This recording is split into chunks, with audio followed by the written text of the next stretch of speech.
Hello everyone and welcome to this fortnightly Tools for Frontline Staff session.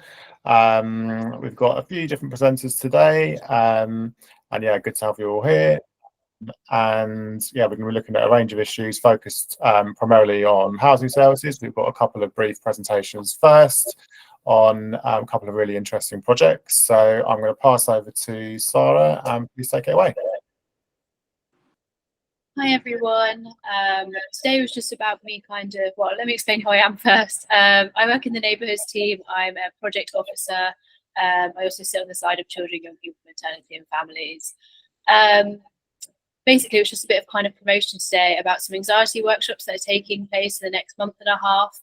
They're being produced by the First Steps team, so CAMS, and it's training on understanding anxieties for colleagues working in the voluntary community sector with children and young people. So things that are going to cover in these workshops are understanding anxiety in children and young people, worry, panic, how to talk to children and young people about anxiety, coping strategies, responding to panic, preventative strategies, and signposting referring to CAMS and safeguarding. We have got, I think it's 3 or 4 workshops taking place. So we've got one taking place in Woodbury Wetlands, Shoreditch Park in the City, London Fields and Clissold Park. We will also have another workshop taking place in Springfield Park with the Orthodox Jewish community. That date's still to be announced. I've got some kind of communication emails around of it. Some of you may have already had it. If there's something you're interested in, or if you know someone in the voluntary community sector that works with children and young people you think could benefit from this, please drop me an email. I can put my email in the chat. I can send you all the details for it. These workshops are in person. They're not going to be done online. They're roughly about 2 hours. We've already had a few last year. They went really well. People kind of came out with kind of tools that they could use, and also it's a place for people to share kind of anxieties they're going through with children, and it's kind of, you know, a really open, rich kind of conversation. So yeah, I think that's my kind of spiel done. If you have any questions, let me know. Great, thanks, Sarah. Does anyone have any questions about those workshops? And I'll be sending out the materials if you're able to share them with me, Sarah, in the newsletter. So yeah, does anyone have any initial questions?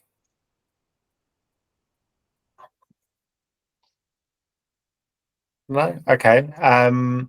Well, I'll share those materials, Sarah. Maybe you're more than welcome to come along again to one of these meetings and maybe speak in a bit more detail about them, or maybe like the findings from them after they're completed. But yeah, sounds like a great opportunity. And yeah, the newsletter goes out to a much larger group as well. So hopefully you'll get some uptake from that as well. Great. Okay, we're going to move on to Emily, who's here to talk about the resident-led jury about climate change, and I think focused on sort of working when there's extreme heat in the borough and the challenges around that. So yeah, Emily, please take it away. Thank you. I've got 3 slides. I'm going to keep it to just a couple of minutes. Great. So go for it. Can I just check that you can see that, John, if that's all right? Yeah, we've got it. Okay, brilliant. Yeah, thanks so much for having me here today. My name is Emily and I work for an organisation called Involve, and we are partnering with Hackney on an exciting project about how we can prepare for extreme heat waves in a way that's fair. And I know it feels very strange talking about heat waves on a rainy day in February, but if you just cast your mind back to last summer, this is a photo here of Hackney Marshes. And for the first time ever, the UK hit 40 degrees Celsius for the first time. And with climate change, these extreme heat waves that we have in summer are going to get more and more severe. That's particularly risky when we live in a city. And there are particular factors that mean that people can be more at risk from heat waves. So it can particularly impact babies and younger children, older adults, disabled residents, those living in flats on top floors, there's other factors that mean that people can be more at risk from the health impacts of heat waves. So this is why Hackney have decided to bring together what's called a citizens climate jury. So this is going to be a group of 15 residents who will help shape how the borough kind of prepares for these impacts of climate change that we are seeing and we will continue to see over the years. So what's unique about this is this group of 15 residents will be chosen to be reflective of the borough. So last week or 10 days ago, we sent out 4,000 letters to randomly selected households. And from there, people can say that they're interested in taking part. And then we'll use a kind of special process called a lottery to pick people who are broadly reflective of the demographics and the views across Hackney. To make this as accessible as possible, people will get £180 for taking part in 4 evening sessions. And the recommendations that they come to will feed directly into Hackney Council's decision-making about preparing for the impacts of heat waves and feed into those strategies and plans. So I really, I guess, encourage you to spread the word within the communities that you work in about this. And if people have received a letter, please do encourage them to sign up, because we would love this group to be as diverse as the borough. But I guess we have another request today, which is in the lead up to these jury sessions, which will kick off in April. We're really keen to meet with local groups, so yourselves or the communities that you work in. And this is so that we can hear a wider experience of heat waves from groups across Hackney, understand people's stories or understand how those within the community have been impacted. And we also want to get your feedback on how we're designing those 4 sessions where the jury will come together, how people are going to learn about heat waves, learn about who's most impacted, you know, how we can create space so that everyone's voice is heard and make sure that it's accessible. So I guess this is just me doing a call out to say we would absolutely love to meet with yourselves one-to-one. If you have an existing community group meeting that you'd like us to come and host a conversation about heat waves, and we would love to do that. So this is my email here, and I'll also pop it in the chat. But that's all from me. So yeah, happy to do questions or just speak in the chat, so I don't take up too much more time. Great, thanks, Emily. Does anyone have any questions now?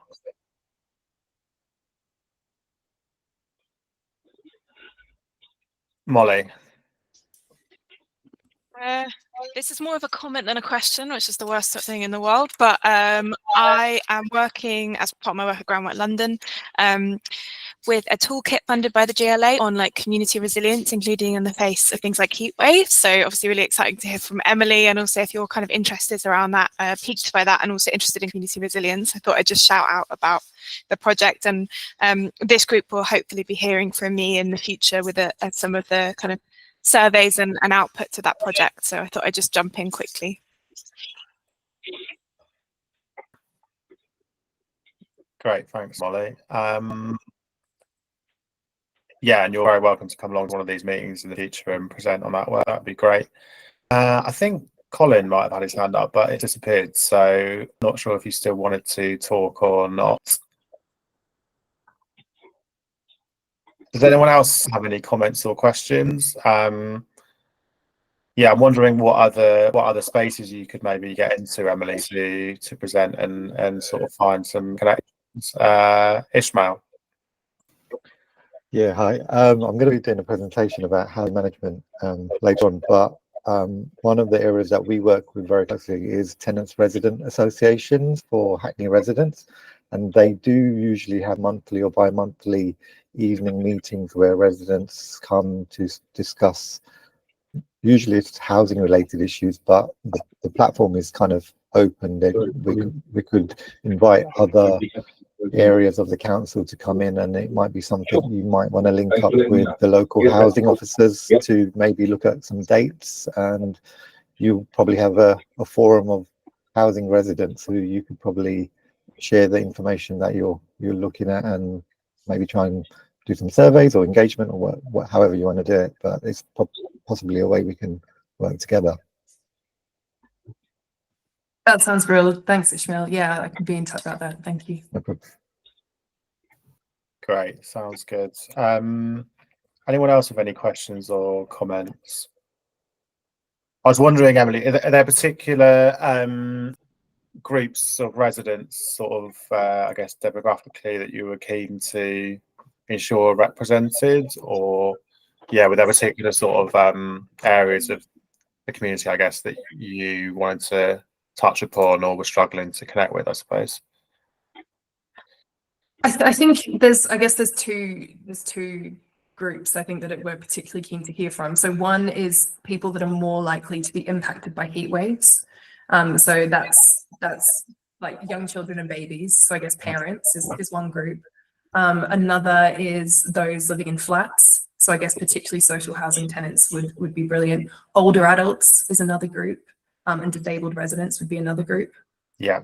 Then if we look at who has had the most engagement in Hackney's climate work to date, a lot of the respondents to the climate action plan were white. So we're also keen to do more work in Black and global majority communities, or recognising that it's such a huge segment of the population in Hackney, so there's, I think if any particular contact with those groups, I think would be really happy to work with. Brilliant. Okay. Well, I will. Ali, do you want to come in? Hi, Emily. I run a couple of canteens for Caribbeans, and the majority of the people who attend there are from the Caribbean community, global majority. So you're more than welcome to pop down and have a chat with them. So please reach out. Thank you so much. That sounds brilliant. Brilliant. Sounds good. If you got the information that I can share the newsletter, Emily, that'd be great. And happy to help facilitate some of these conversations with Ali and Ishmael as well, if that's helpful. Yeah, thank you. Thanks. Oh, was that you, Colin? Okay. If no one else has got any comments or questions, I think we'll move on. But thanks, Sarah and Emily, so much for coming along. Both really interesting projects, and I hope you managed to make some connections from this meeting and the newsletter as well. Okay, great. We are going to move on to Ishmael, and I think two colleagues from Housing Services who have come along to talk about what their service does and the support that's available for tenants in Hackney. So please take it away, and thanks for coming along, Ishmael. Cheers. Thanks for inviting us and giving us the opportunity to speak to you guys. I know I've been here before, and there was like a lot of questions coming out from lots of different agencies. So I think today we're just going to give you a bit of an overview, and then we'll have some Q&As at the end. So if you do have particular questions, if you can maybe just leave them to the end, and then we'll try and see if we can get through as many as we can. So I'm just going to put a presentation up. Just bear with me 1 sec. There we go.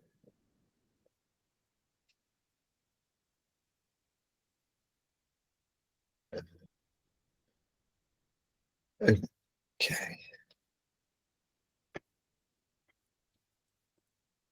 Right. Can everybody see that? Yeah, we've got it. Yep. Okay. Brilliant. Okay, so my name is Ishmael Perbai. I'm area housing manager within housing management, which is part of the housing services team. Housing services is the area of the council which deals with tenants who are social tenants of the council. The council has a whole load of properties, and we have tenants and leaseholders who live in those properties, and housing services manages and looks after those properties. If it used to be sourced out to Hackney Homes. Some of you may have heard of Hackney Homes previously, and they were classed as an ALMO, which is an arm's length organisation set up by the council, who are external, who used to manage the properties, but that was brought back in-house 2016, I believe. And now Hackney Council themselves are responsible for managing all the properties that they own. Here, I've just put up a structure chart of the housing services leadership team. And we've got Ricardo Hyatt at the top, who's the Group Director for Climate, Homes and Economy, and Housing Services fits within that directorate. And the pathway I've got here just shows us some of the leadership teams and the other areas that sit within housing services. So we've got building maintenance, property asset management, resident safety, transformation teams, and tenancy and leasehold services. So all of these service areas sit within housing services themselves. Okay, tenancy services is what I'm really going to be talking about today more than anything else. Is branched out into housing management, which is where I work, resident participation, income services, and antisocial behaviour and estate safety services. So we have like these specialist areas which encompasses most of the things that we would be which we would be required to do in terms of delivering a housing service to our residents.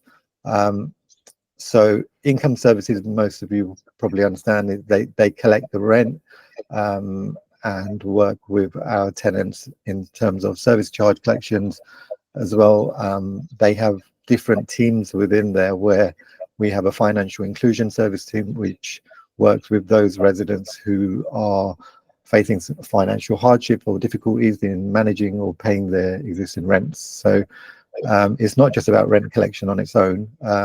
They do have other areas within each of the teams. Resident participation, they work with looking at engagement strategies with our communities. So within that, we have a team for community halls. So we have a number of, on our estates, we have a number of community halls which residents can rent out, or, you know, the council uses sometimes to host events for local residents as well. We have a dedicated team that works with Hackney Travellers and the Gypsy community, and they do a lot of work there. And there's a lot of outreach work done through that team. We also have a specialist antisocial behaviour and estate safety team who look at dealing with issues that residents are facing on their estate on a day-to-day basis in relation to antisocial behaviour, safety issues, criminality and crime. They work closely with the police. And also we have a housing frauds team who do investigations, and they sit within that team as well. The team I work for is housing management. So housing management is responsible for the day-to-day management of housing properties. We have housing officers. They used to be called estate officers or estate managers or housing managers. The name keeps changing quite a lot, but they're called housing officers. They deal with tenancy related issues with our residents, providing support where needed, addressing concerns and helping them out. And I'll go through a lot more detail of that as we move along through the presentation. So housing management.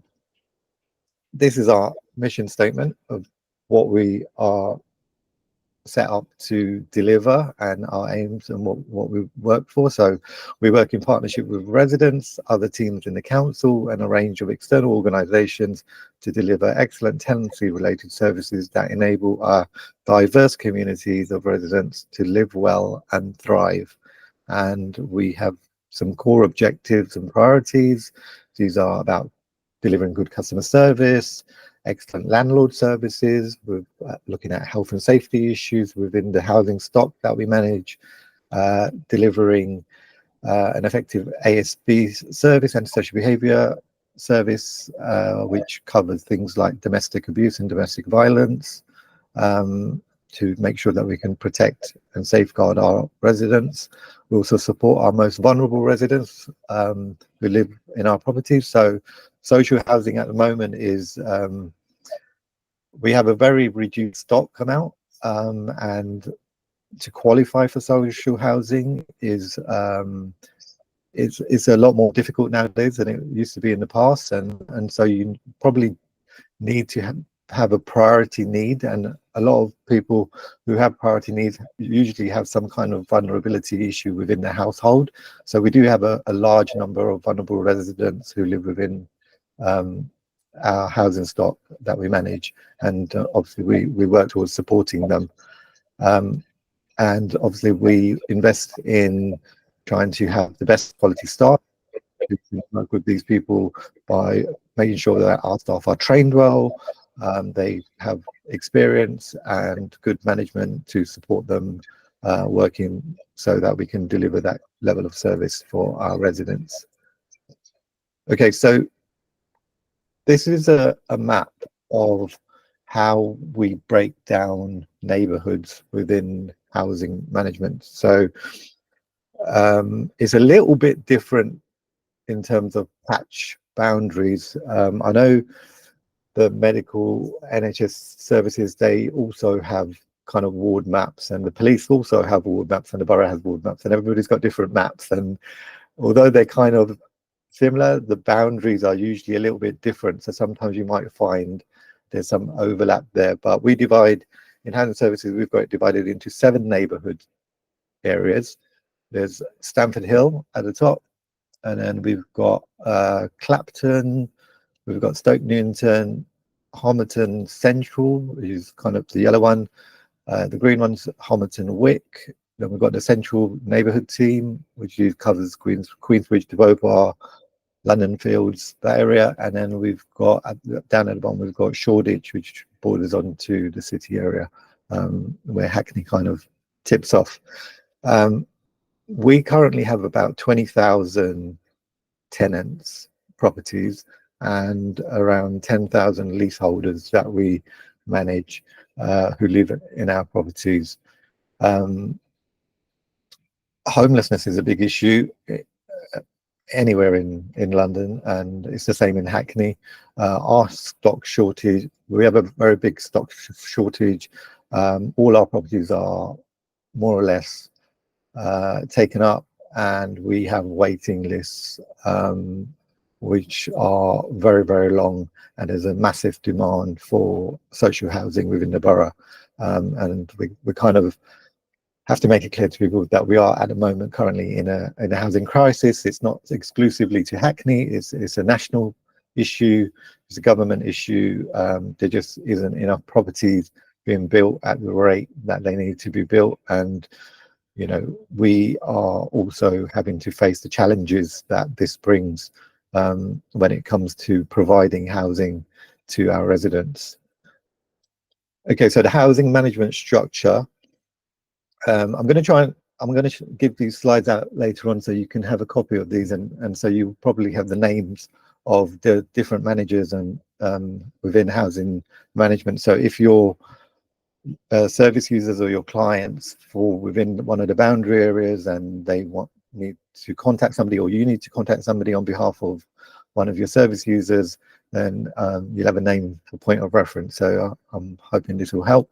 Helena Stevenson is current Assistant Director of Tenancy Services, and Lorraine Wright is the Head of Housing Management. These are the 7 area managers from the areas that I showed to you previously, and each manager has a team of housing officers who sits underneath them. So for example, my team, I currently have 7 housing officers, although Kim and Natalie are part-timers and they're on a job share, so there's 8 technically, but 7 housing officers. Each housing officer has a patch that they deal with. Each officer will have roughly about 600 properties on average to manage, and they will take responsibility for that, and they'll be the dedicated housing officer for those properties for residents to come and see. And Mina and Leona from my team are here today, so you'll get to meet them a little bit later on. So housing management, we've got all together across the 17 about 44 housing officers working around over the 7 neighbourhood teams who provide quality tenancy housing services for our residents. Housing officers do a vast number of things. A lot of their time is dedicated towards being out and about on the estates. Their patches, as I said, 600 properties, so some of them have quite large patches. So they're not on every estate every single day, but during the course of the week and a month, they will be on estates and are out and about as much as possible and visible for residents to see. We do get people calling in and saying they've telephoned but they can't get through to a housing officer. A lot of the time it's because the housing officer is in somebody's property talking to them about issues that concern them. So we have a callback system, and officers will try and call you back once they've finished and they're able to. They also attend a lot of meetings and, you know, work with lots of other organisations who are placed within their area and supporting residents in lots of different ways on the estates and throughout the community. Okay, so these are some of the examples of a typical workload for a housing officer and some of the areas that they cover, because it's not, I understand it's not always clear what is a housing officer's job. So a housing officer on a monthly basis will be looking to carry out estate inspections. These are block inspections and estates in themselves. So they'll carry out an inspection within the block, where they'll go into a targeted block, go throughout the block on all floors, check for health and safety issues, damage and repair issues, and, you know, items that have been left unattended, and then you put the reports in for actions to be taken in relation to that. We also do housing and household tenancy checks, which are sometimes called tenancy audits. So when a tenant signs up for a property, they meet the housing officer at the beginning, and they move into a property. If that tenant doesn't have any issues, the chances are they will probably never call the council for anything, if they're very lucky. Obviously, we need to ensure that the people we give tenancies to are still the people living within that property. There could be a change in the family dynamics. A lot of things could have happened, but we may have not been notified. So the household tenancy checks are a way where we can visit a tenant at periodic times. They're usually cycled in about every 4 to 5 years. We'll do a one-off check. We would have probably met the tenant a few times in between that time anyway, but if we hadn't, then every single property will be checked at some point to just do a revisit to see if everything's okay. The people who are in the property are living in the property. Have their circumstances, situation changed? Can we help them in any way? And so those hard to reach people who never contact us, we will be engaging with them at some point through the household checks. So it's a way of safeguarding, to make sure that nobody falls off the system in any way. Housing officers deal with low-level antisocial behaviour. So as I've highlighted before, we have a dedicated antisocial behaviour team. They deal with higher-level antisocial behaviour.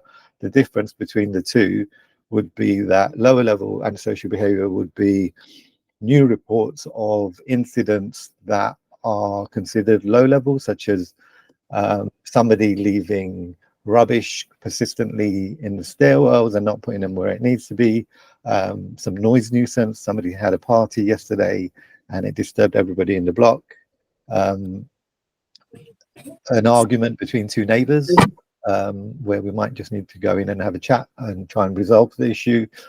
Higher level ASB would be some things that are a bit more serious. They may not be criminal activities, but they could be things like, you know, intimidation, harassment, exploitation, and the ASB team work very closely with the police, because a lot of these things do border onto criminality if they aren't already a criminal offence. So we have two teams. The housing officer will deal with the general disputes and day-to-day stuff, and the ASB team will deal with more complex things. So a lot of the time there are cases where we have to escalate it to the ASB team. So they may come in as a noise report, somebody's banging persistently, we're trying to manage it, but the situation has escalated and turned into maybe physical violence, or bullying or targeting or harassment, and then those cases would get escalated to the specialist team.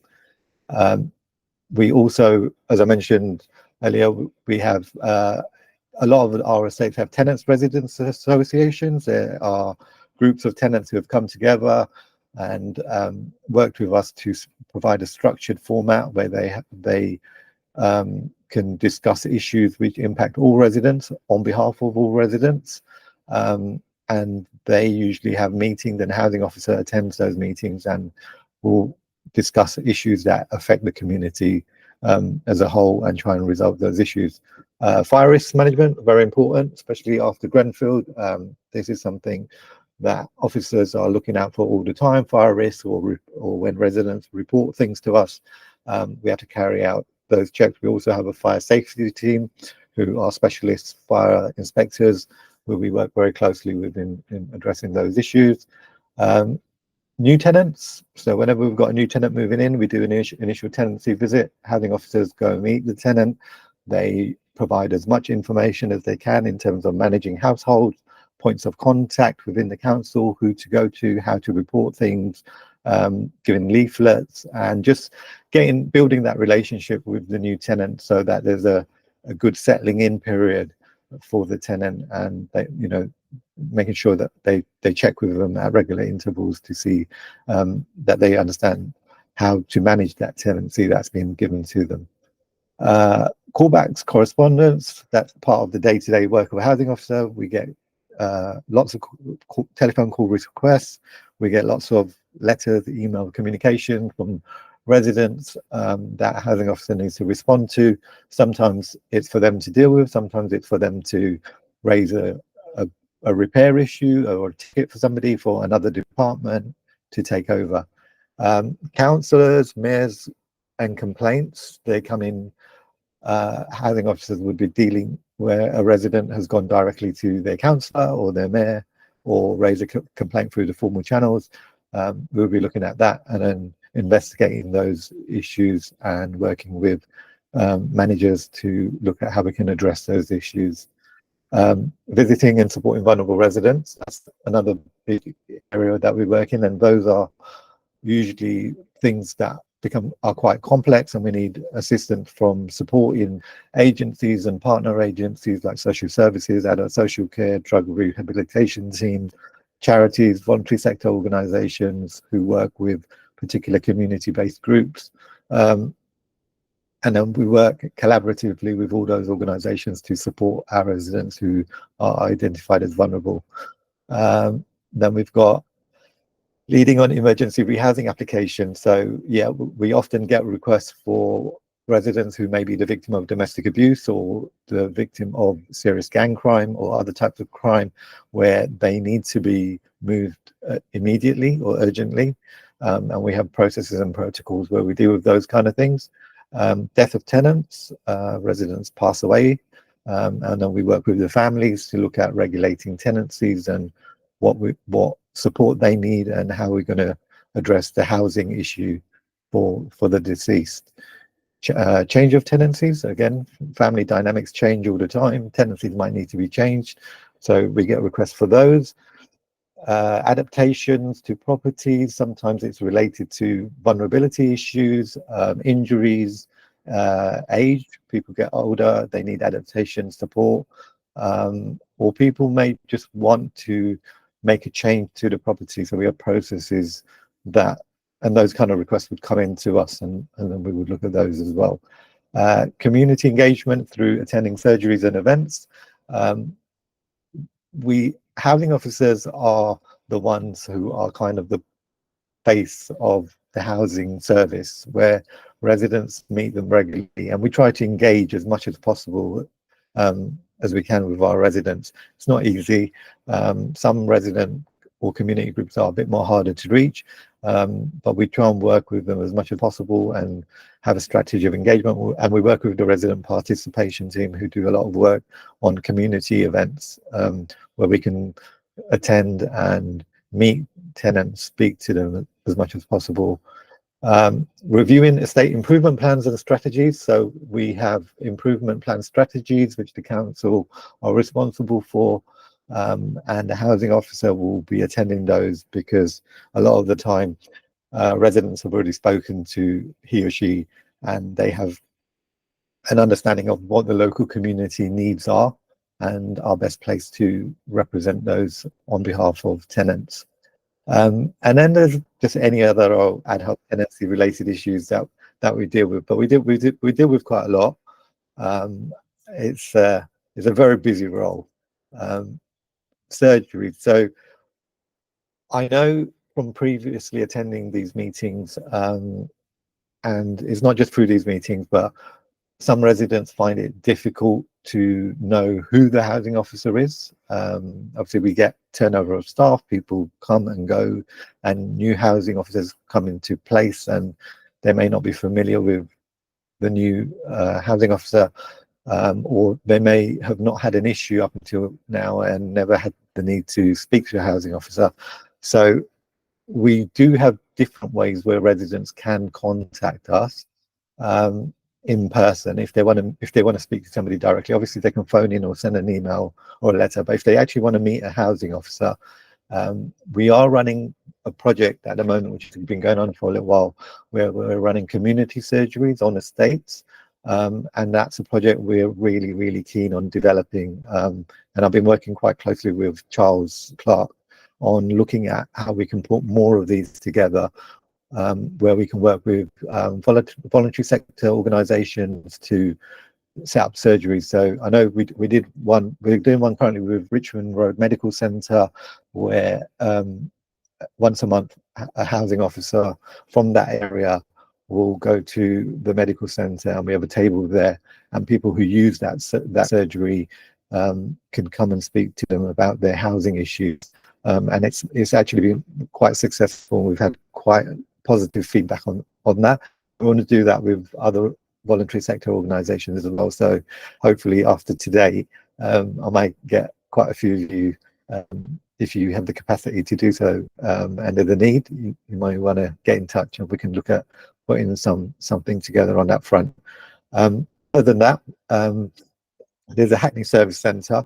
So every day there's a team, one of the 7 teams will be on duty. There'll be a number of housing officers and an area manager working solely from Hackney Service Centre, and any resident can come into the Hackney Service Centre and see a housing officer or an area manager any day of the week, Monday to Friday, hopefully, during operational hours, and they can discuss their issues there daily. If they can't get through on the phone, or they've had any kind of difficulties, they can just pop into HSC. Okay. I think previously we talked about mutual exchanges and different types of rehousing. So one of the areas I'm going to get Leona to speak about is mutual exchange, and she's worked quite a lot in this area. So she's just going to give you a short presentation about how that process works and what it is, and how we deliver it. So Leona, do you want to? Hi, my name's Leona Smith, and I'm a housing officer at Canada Ishlar's team. And so basically, I'm here to talk about an alternative routes to social housing, which is using a scheme called Home Swapper. Home Swapper, it helps social tenants, so it helps social housing tenants to move by an exchange. Residents who wish to downsize, if they want to swap with other residents, who need a property with more space. Home Swapper is the UK's biggest. Sorry to cut in, Leona. Your microphone's a little bit muffled. Would you be able to just speak up a bit? Oh yeah. Okay. Let me just see. Sorry.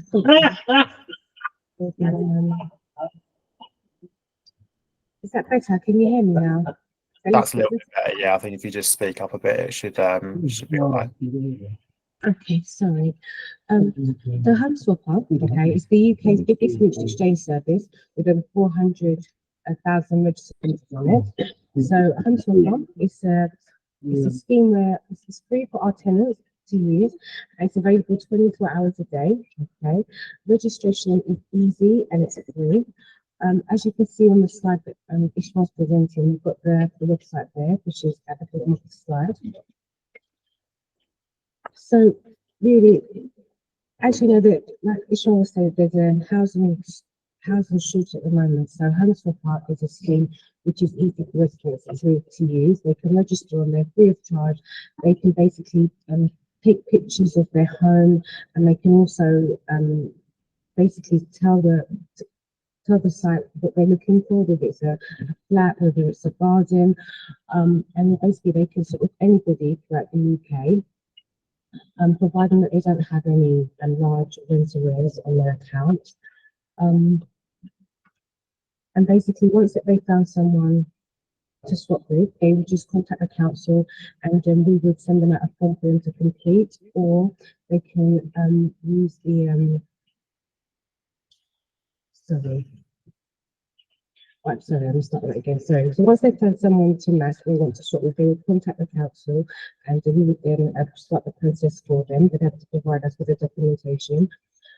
And the process can take anything up to 42 days for it to process. And as long as all the checks have been made, then it can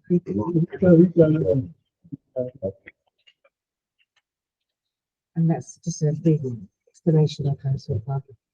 Thanks, Leona. Yeah, so the reason I thought this was important was, as I mentioned at the beginning, we currently have a massive housing crisis that we're going through, and property availability is very, very scarce. And I know a lot of residents, for whatever reason, are looking to move or from the property that they've got. And people register for social housing, and if they're existing tenants, if they're looking to move, because of the fact that they do have an existing property, the way the lettings policies work is that they will probably not be considered a high priority when it comes to the council looking to move them on to another property. So this is quite a fast, effective way where residents can proactively look on the app. They can search for properties that may appeal to them, as opposed to waiting for something the council may offer them at, after many, many years, and then they don't like what's been offered and they're still waiting. This is a way where they can be quite proactive. They can look at properties, they can put in requests for the kind of things they want. And what we found is there are lots of residents who are looking to possibly move. There may be residents who want a change from what they've got at the moment. The bedroom tax has had a big impact. Some residents may have been given a tenancy which has got 2 bedrooms or 3 bedrooms. They moved in with their children. The children have grown up and moved on to other things, and so the property is too big for them, and they're paying for extra bedrooms, and it's not affordable anymore. So they're looking to downsize. This is a scheme where they can utilize that quite effectively, and it's like buying a house or selling a house, where 2 residents who suddenly like each other's properties, or the properties meet the needs of what they're looking for, can go and do a viewing. If they both agree, then we can process that application quite quickly in terms of making the arrangements for the move to happen. So this can be done in addition to other applications and other things that they're waiting for to happen. So I would really encourage you guys to look at sharing this information with your service users if there are anybody who's looking to move properties, because it may seem like a lot of work, but it's actually not that difficult once you've kind of registered properly, and we can support the residents through the process as well as much as possible. So I thought it was quite valuable to put this on here today. Could I just quickly say something? Is that okay? Yeah, go on. Okay, so Leona was spot on. She's exactly right with that. But there's also a similar thing called house exchange, and there's also something called glass bob. I work for housing front of house, so that's how I kind of picked up on that. So it's not just home swapper, it's house exchange, and there's also glass bob as well. Yeah, thanks for that. That's really useful. So there are other schemes as well, and we have a downsizing scheme as well. And so I would encourage you, if residents are looking to move or considering it, contact us. We can give you the options that are available. But yeah, there are quite a few. But yeah, thanks for reminding me of that one as well. Okay, I'm going to hand over to Mina. And Mina's going to talk about how we handle situations like domestic abuse. And this is just an example of some of the complex cases. So Mina, I'm going to give it to you. Your pitch. Thank you, Ishmael. Hi, everyone. So I'm Mina. I'm housing officer for the central team, and I cover the Debova and Queensbridge area. So today I'm just going to go through, I'll just go through how we process DV cases when they approach the Hackney Council. So as you can see on the screen, I've provided a little flow chart for you, and it's just shows you how from the beginning, when someone walks in or contacts us in regards to a domestic abuse report, and it just goes on to the end where eventually, they find accommodation, some sort of accommodation, where it be temporary accommodation or a social priority move. Just want to give our service area a quick little shout out, as we currently have been awarded DAHA accreditation, where we've been recognised to implement effective domestic abuse response that keeps domestic abuse survivors safe. So our main duty is to take a victim-centred approach and ensure that the safety of the survivor victim, whilst considering all DA reports as a genuine threat. So this could involve providing temporary accommodation to the resident in the first initial approach, or recommending that they stay with friends and family. We then assess the case through carrying out various risk assessments and housing assessments, whilst providing confidential support. As you can see, I've listed a few professional agencies that we collaborate with. For example, domestic abuse intervention services, police services, GP, and social workers. And this is to help residents feel safe, and this may involve helping residents separate from the person who is hurting them, involving extra services to help residents with their needs, try to reduce the risk of the resident who wants to remain with the person that's hurting them, or provide emergency housing. In some cases where victims want to return home,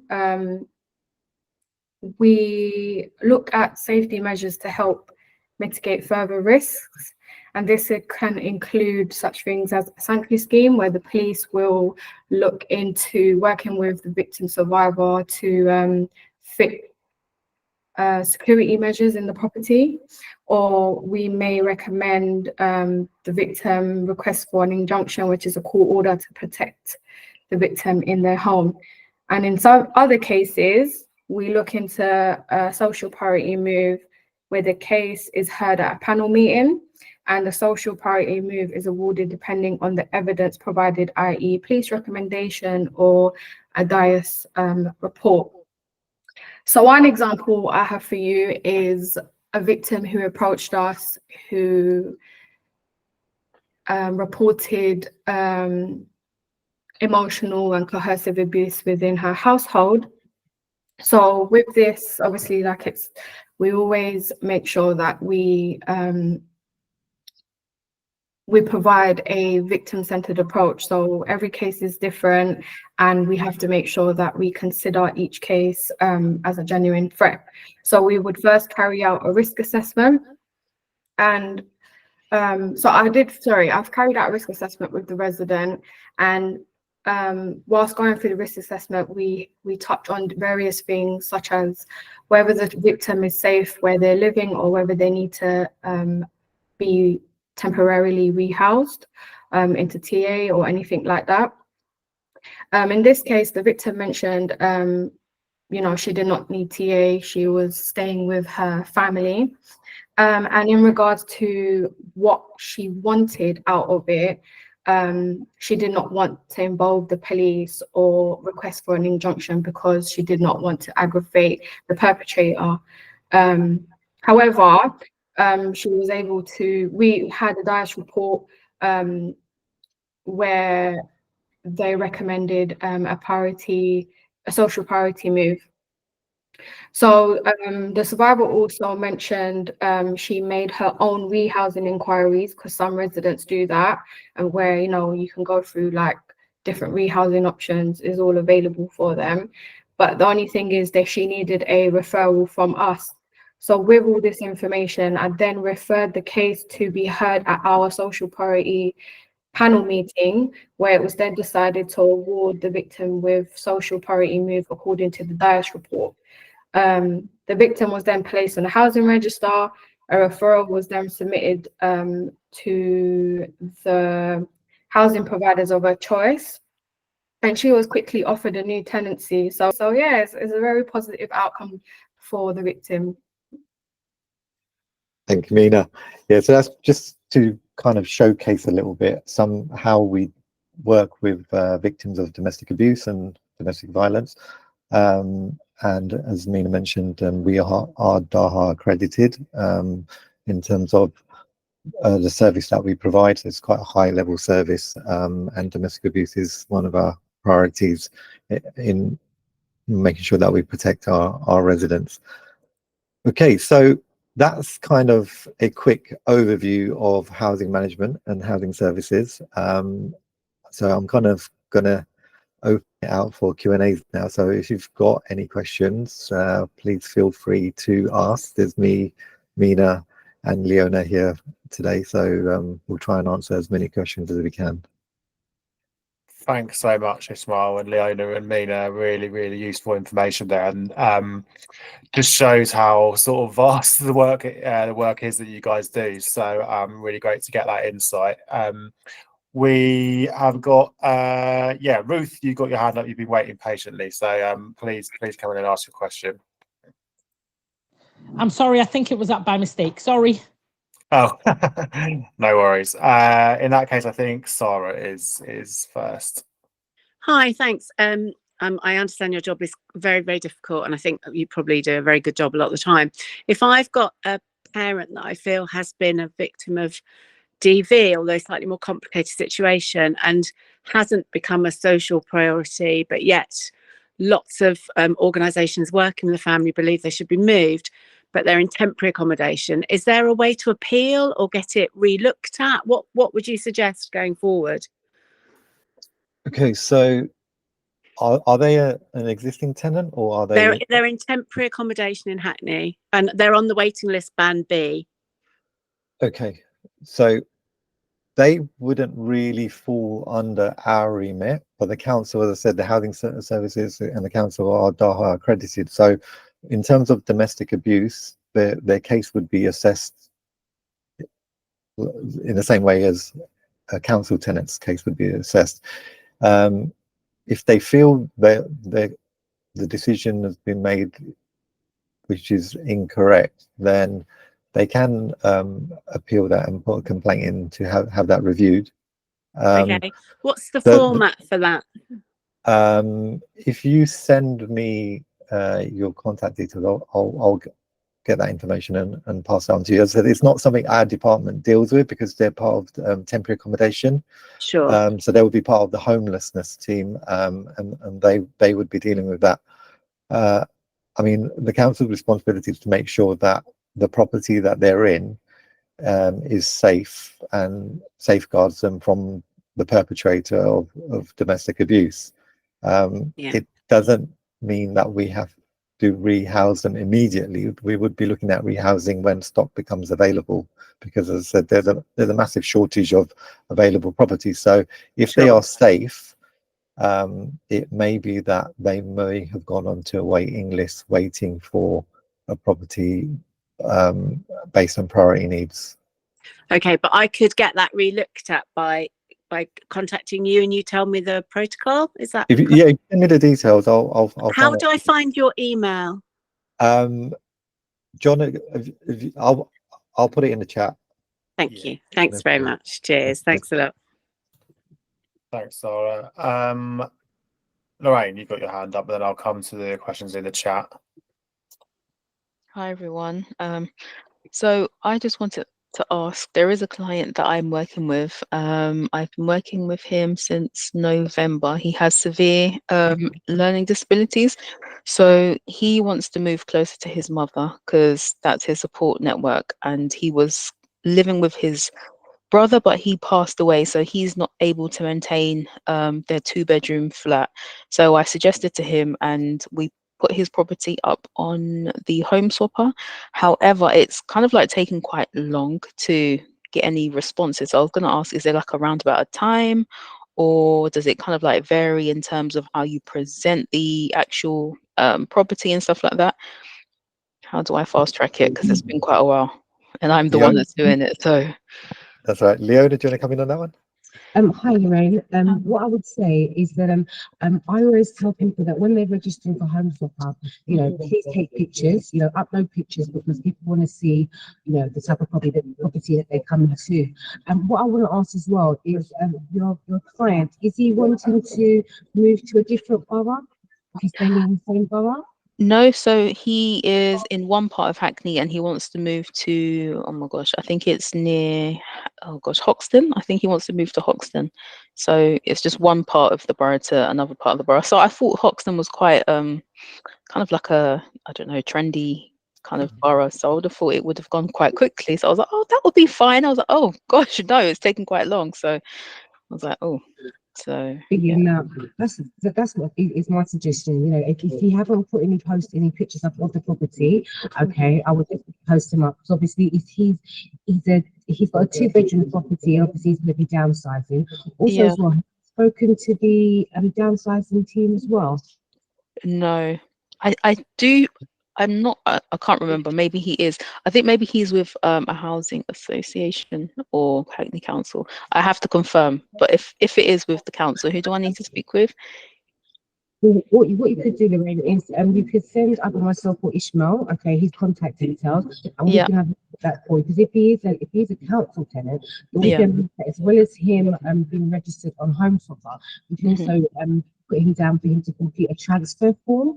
And if he has any medical as well, he could do that. And obviously, if we can have a look at that, we process that for him so he can get a bidding number as well. He puts a bid for a property, so it just kind of gives him a bit more option in regards to him finding a new home. But definitely send us his details and we can have a look at that for you. Yeah, that would be great, because my role is changing, so I'm going to be doing less of the housing work. So I kind of like need to kind of like get him moved or some other support other than myself. Thank you. That's fine. You're welcome. Thanks, guys. Maybe Leona and Ishmael, if you to put your emails in the chat if you haven't already done so, so people can contact you with those sorts of questions. That would be really helpful. Okay, going to come to the questions in the chat. I think Ella, your question was first, which was how can residents find out who the housing officer is? Do they have a named allocated person, or is it a neighbourhood team arrangement? Ishmael, do you want to take that one? Or Mina? I'll take that one. So yes, usually what we do, we always update our notice boards, and that information should be on the notice boards. If not, the resident can contact our customer services, which is 3330 0208 356 3330, and there will be directed to their housing officer. Where else? There's usually, we do conduct surgeries as well, and there's usually information again on notice boards where the housing officer would have put dates and times where they can come along to the surgeries and speak to their housing officers as well. And obviously you can email neighbourhoods@hackney.gov.uk and just if they can just highlight their address, their name, and it would be allocated to the correct housing officer. Is there anything I missed, Ishmael? No, that's fine. I'm just putting in the neighbourhood email address in the chat as well. Could you put that telephone number in as well, please? Because I was trying to type it, but I don't think I was quick enough. Sorry, I speak very fast. Thanks, Mina. So yeah, I'll Ishmael or Mina, if you're able to email me that info as well, I can put it in the newsletter so everyone who isn't on the call can get it as well. Just scrolling down to the chat. Emily May, your question was, how are you managing estates and homes with continuous condensation, damp and mold issue? Yeah, that's a really big issue nationwide, isn't it? Yeah, that's one of the council's priority issues as well to deal with in relation to housing. We have a specialist team set up at the moment with specific service level agreements in terms of how quickly we resolve these issues. It would be part of the building maintenance team that would be dealing with those issues, and they do have specific teams that go in and look at those. But in the first instance, those kind of reports will come to us because tenants raise those things with housing officers, and then housing officers would then get that escalated. And there's timeframes. I know Rachel's got her hand up on that. I'm not sure if Rachel wants to add anything, or she's got a question. But it's the question actually, Ismail. It's not to do with this damp issue. So yeah, it was. Yeah, so we do have these issues. We pick up some of these, particularly in relation to our vulnerable residents, because they don't always report it, and the issue becomes worse as time goes on. So housing officers are trained to look out for these kind of things, but residents obviously report it to us directly, and then we pass it on to our building maintenance team, who would be going in and looking at that. It really depends on how bad the issue has become as well. If the issue is really, really bad, a lot of the times with vulnerable residents or those people with low level mental health issues who have not been able to manage it, and it's got out of hand, but they've not reported it. It may require a resident to be temporarily decanted, moved out of that property into a temporary property for works to be carried out. If the work can be carried out whilst the residents are in the property, then the operatives will come in and do that. So a surveyor will normally be called in and assess what works needs to be done, and then we will then put the processes in place to deal with that. But report it definitely if any of your service users are experiencing condensation, damp or mold issues. Thanks, Ishmael. Can I just just to remind everyone, if you go on the Hackney website as well, and enter damp, mold and condensation in the search engine, it gives you a bit of like an overview of like the action plans, the response or reports of leaks, damp and mold in privately rented properties as well, condensation and tackling existing mold, like just advising residents as well. So that I'll put the link on the chat for everyone. Yeah, thanks, Mina. Thanks, Mina.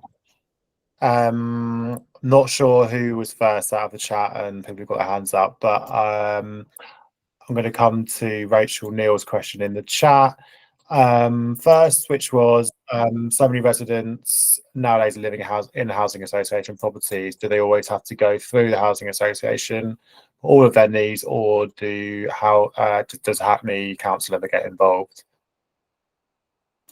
Housing services, we only deal with Hackney Council stock and manage the tenancies for them. So if it's a housing association, then we would say, yeah, follow the process with the housing association, because they would be the landlord for that property. Contact your landlord if you're not satisfied. That there's complaints processes and other processes and tenants' rights that they can instigate if the landlord's not delivering. But yeah, we wouldn't be managing a housing association property. Sure. Would you be able to stop sharing, Ishmael, quickly, just so we can see who's talking? If that's all right. Perfect. Yep. Great. Thanks a lot. Right. Just looking back at who's got a hand up. Teresa, I think you're first in the queue. Do you want to come in? Hi, thank you. Yeah.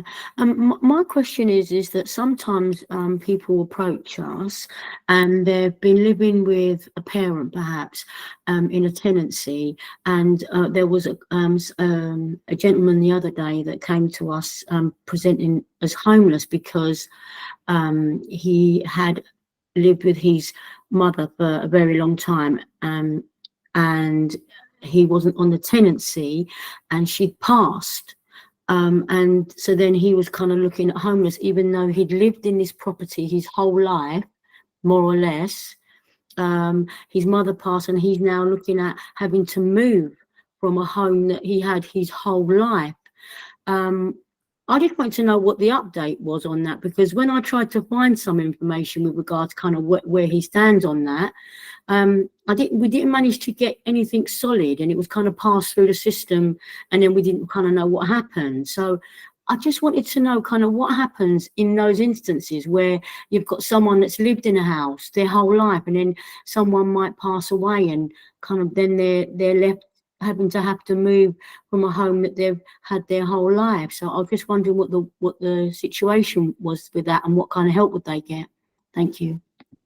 Yeah, so these are kind of issues that we deal with quite regularly. Where one of our residents have passed and household members are still living within the property, but they're not the main tenant.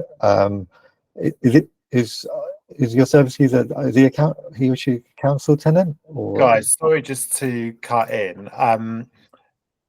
With these sort of individual cases, we just need to be careful not to share too much information about an individual, just because this meeting is recorded. So yeah, just in terms of those questions, it's best if we sort of keep them generic, if you see what I mean, rather than sharing too many details, just because of data protection and that sort of thing. Yeah, we haven't given any names though. Yeah, So. no, that's fine. No one said any names. I mean, so it should be okay. We have a normal process within tenancy, which is the right to succession. So that would mean if they're a council tenant, they when the tenant dies, the household members, if they've been living with them and they qualify according to the letting policy, they would be able to apply for the right to succeed to a tenancy. Obviously, each case is different, and the facts and situations of each household is different. So we would be looking at assessing that. So, if I would say that it would be the first thing your client would need to do would be to contact the housing officer to notify them of the death, and they would be. There's a clear process that we would be going through and following in terms of whether they meet the right to succeed. If succession is kind of only allowed once for a tenancy to be succeeded, but if that's happened, and for example, if the person who passed away had already succeeded to that tenancy from their partner or their parent, and so this individual wouldn't be allowed to succeed, they would still be entitled to what we would call a discretionary tenancy if they've lived there for a significant period. And all of that would be assessed as part of the application process. So the first thing for them to do would be to contact the housing officer to say, my parent had passed away, and what do we do about the tenancy? And we would normally just kick that in straight away. We would go kicking the process of Do they have the right to succeed? If they do, let's get the paperwork, put the application in. If they don't, do they have the right to a discretionary tenancy due to how long they've lived at the property? And all of those stages would automatically be something we would be looking at putting in place. We wouldn't be looking at asking anybody to leave unless we've clearly established that they don't have the right to stay in the property. Mina, you want to add to that?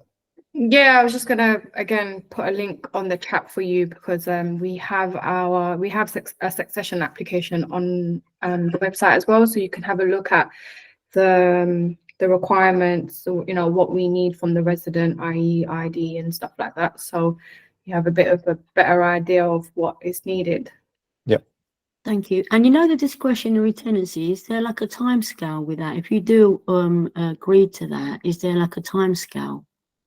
Well, in terms of qualifying, they need to demonstrate that they've lived there for at least 10 years. No, in terms of how long they can stay once you've given them a discretionary tenancy. It would just be like a normal tenancy. Once they've qualified and we've signed them up, it would be a new tenancy that we would be giving them on that property. So they would then just become a new tenant. One last question, Ismail. For example, if it was a 2-bedroom, and now because there's one person that's passed away, so now that person would be living with a bedroom too much.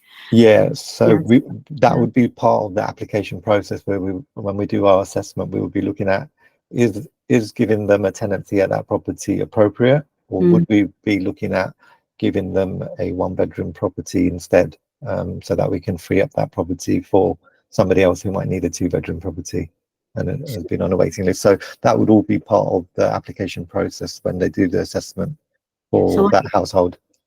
So are you saying that if they had 1 bedroom too many, they would then be offered a council property? Yeah. A different one with a 1-bedroom?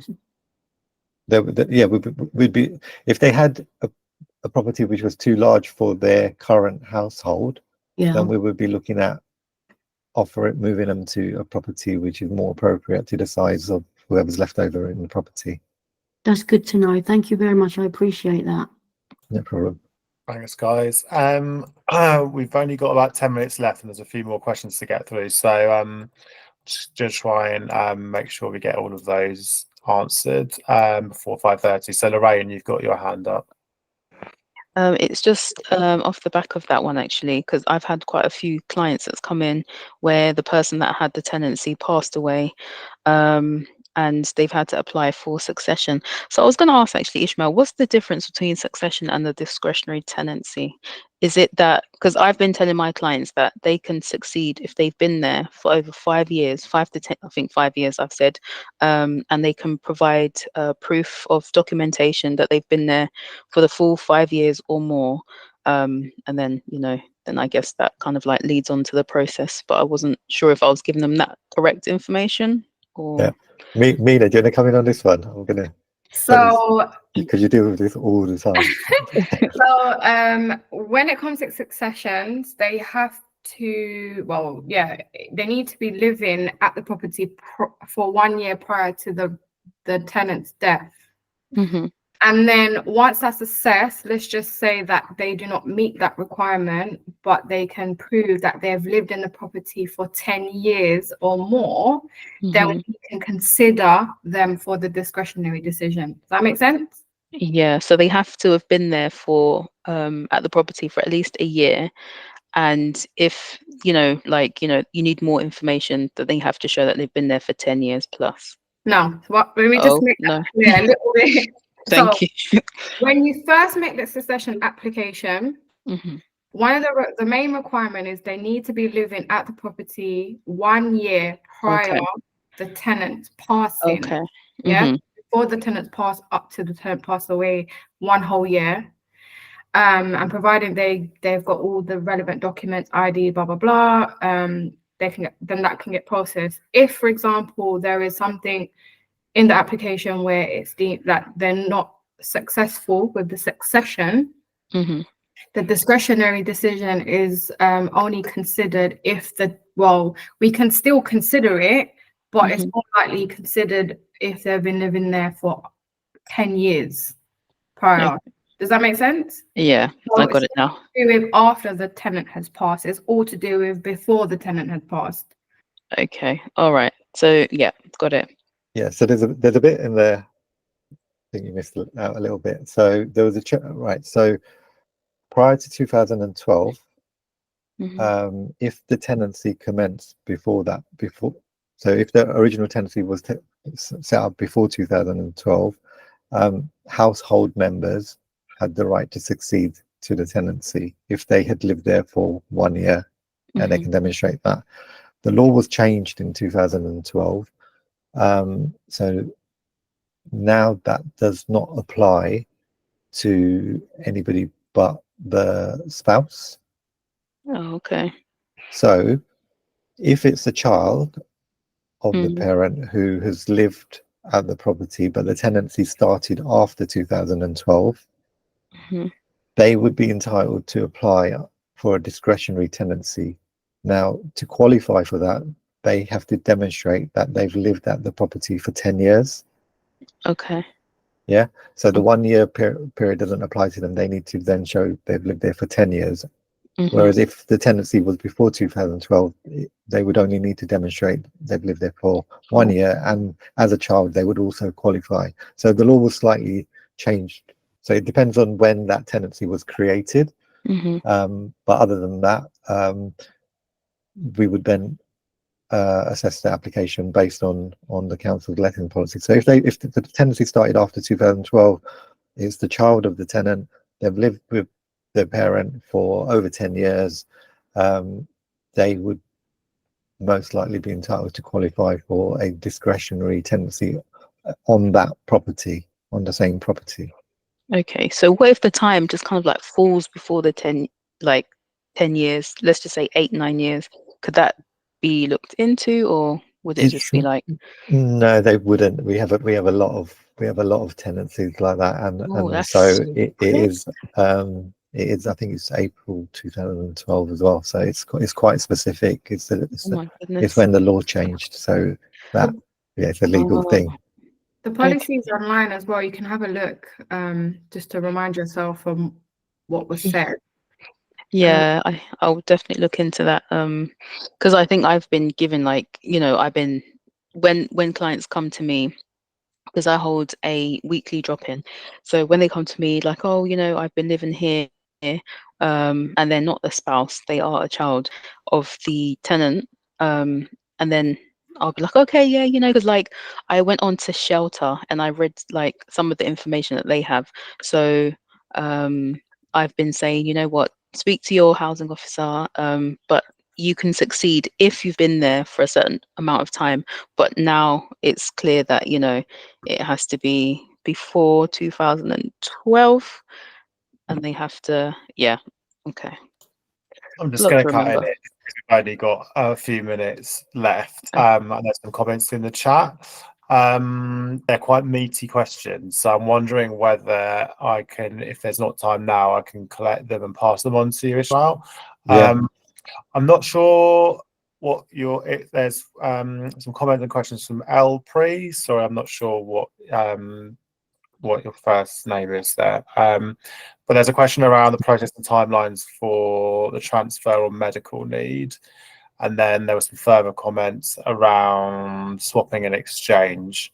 Not sure if you can see them there, Ishmael, in the chat, but yeah, the process and timelines on medical need. And then there was another question, it's completely separate, around the issues around mold and people being told that because of the structure of the building, it's not an issue. I've only got a few more minutes, so what if there's you can add very briefly on those questions, and if not, I can. Just on the timelines of rehousing. So that's something that's kind of out of our remit, but it sits with our lettings allocations teams. And I kind of go back to what I said right at the beginning about there being a massive shortage of housing stock at the moment. So it's very difficult to give timelines to anybody because it really does depend on when a property suddenly becomes available, where that person is in relation to other people who are also on the housing register and have got priority needs or medical needs. So it's really, really difficult for me to give any kind of indication on timelines. We just don't have enough properties at the moment to be able to give you an answer on that. I'm afraid it's just the situation that we live in. In relation to home swapping, it's kind of what Leona's kind of said about photos. I would just say that think of it as if you're selling your house. You know, make it as beautiful and lovely and photogenic as possible when you're putting the ads out there, because you're trying to appeal to somebody who wants to consider it as a home. So if you want to sell your house and you want to get the best value for money on it, you know, if you have to bake a cake before somebody does a viewing, then you do that. But yeah, just make it as presentable, as appealing, as enticing, and you know, you'll probably get lots of I will say inquiries. be truthful as well, because I have Yeah. I have had residents give up and they've not really been truthful about the property, and you wonder why people are coming and just saying no. You know, you've got to try your best to be truthful as well as sell the property. Definitely. Thanks, guys. We've just got a couple of minutes left. So I think I'll collect up the other questions. There was where can people find out when the surgeries are? Because there was a question around a surgery at the Jack Dunning estate. So is there like a link online or a link perhaps when they're all taking place? Yeah, there's it's on the council website. I haven't got the link on hand, but I'll share that with you, and it's updated all the time. So monthly venues could change dates and stuff, so it'll be live on the council website and updated regularly. Great, thanks, Ishmael. I think we're gonna wrap up there because we've got 1 minute left until past. But just want to say a massive thank you to Ishmael, Mina, and Leona for coming along. That was really comprehensive overview and really useful, and thanks for answering so many questions as well. If people have other questions they want to send them on to me then that I didn't get a chance to get to in the chat, please feel free to do that. Abby, I think you just put your hand up. I was just going to quickly, oh no, you haven't got your hand up. I was just going to quickly say the next meeting in a fortnight is a really key one to come along to if you can, because we're going to be looking at universal credit and the migration of lots of residents in Hackney onto universal credit from their existing benefits.